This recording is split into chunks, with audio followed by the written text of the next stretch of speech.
We are K945. Nate Ruess on the line. How you doing today? I'm fantastic. How are you? I'm doing well. A big week for you, of course. You've got Grand Romantic coming out tomorrow, your first solo album. How are you feeling right now? I'm a little nerve-wracked.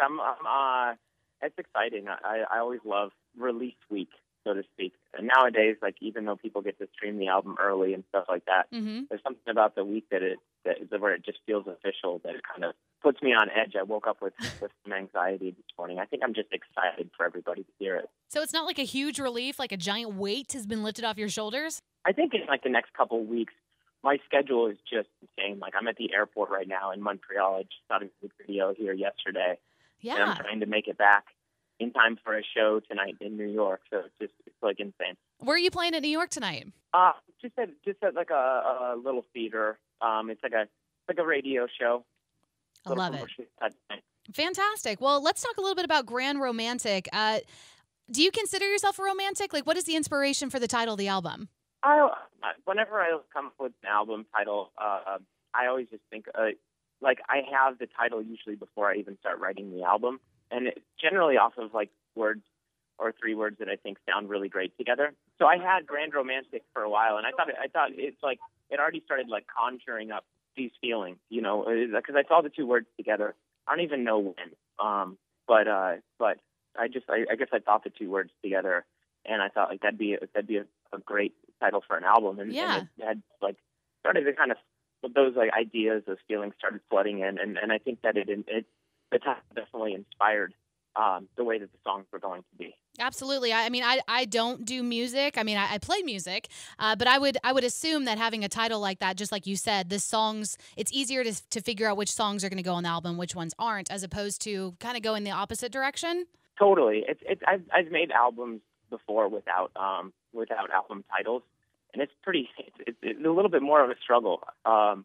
Actually, probably out of all the albums I've ever made, the two that I like least happen to have never had a title beforehand. And it's easy because when you have a title, you just really have something to kind of base it off of. Well, your first single off the album was Nothing Without Love. Why did you choose to lead off with this one? It was one of the earlier songs on the album, and since the moment that I started recording it, just something felt very special about it. I like that it doesn't have a chorus, so I always love to push any sort of boundaries and challenge myself. So I chose a song that didn't have a chorus to lead this thing off.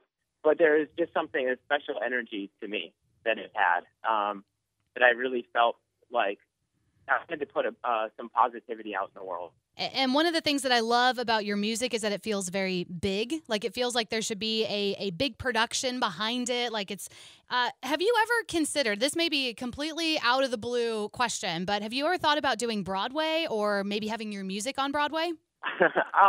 It's funny that you mentioned that. I've been approached a few times before. Really? Asking if I'd be interested. Yeah. I've even like signed a contract, like commissioned to write a Broadway musical, and I got into it, and I thought the script was just like, it ended up being a really, really terrible script, and I just could not write like any.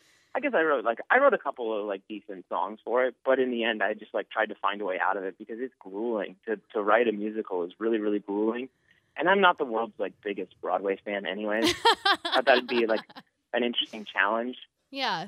But in retrospect, like, nah, and I had an uncle who was on Broadway, and I saw how hard, Broadway actors have to work. It's pretty intense. I mean, I kind of get to like drink a little bit before a show and do stuff like that. Like, it's much more strict, and you got to be on. Like, you like, I'm allowed to, if I forget the words, like, people, it's endearing to people. Well, they also kind of sing for you too. Yeah, that always helps too. Trust me. But yeah, I was actually telling some friends, like, I would much rather I'd make a country album before I no way. became a Broadway musician. Yeah. I think you'd look good in a cowboy hat. I don't think so. I think it'd be a bad move. I think I actually owned one at one point in my life. Okay, so Broadway may not be in your future, but obviously a solo album is. I got to ask, why solo and why now? Well, like I said earlier, I like to be challenged. I'd never expected the success that we had on Some Night. it was such a crazy thing for me, and I think it allowed me to check off a bunch of boxes that I didn't even know existed. Mm-hmm. And so when I'd finished the album, or when we'd finished like touring on some nights, I kind of like took a year off, didn't really write anything, and as I was getting back into it, I kind of thought to myself, like, it'd be nice to challenge myself and do a solo album. I've been in bands for 15 years, so it just seemed like the type of challenge that was going to inspire the songs that I wanted to write. Well, we are so excited for you. Grand Romantic out tomorrow. You can pre-order now on iTunes, Google Play, and Amazon. Hey, Nate, thank you so much for making time for Shreveport. Yeah, so nice to talk to you. Thank you.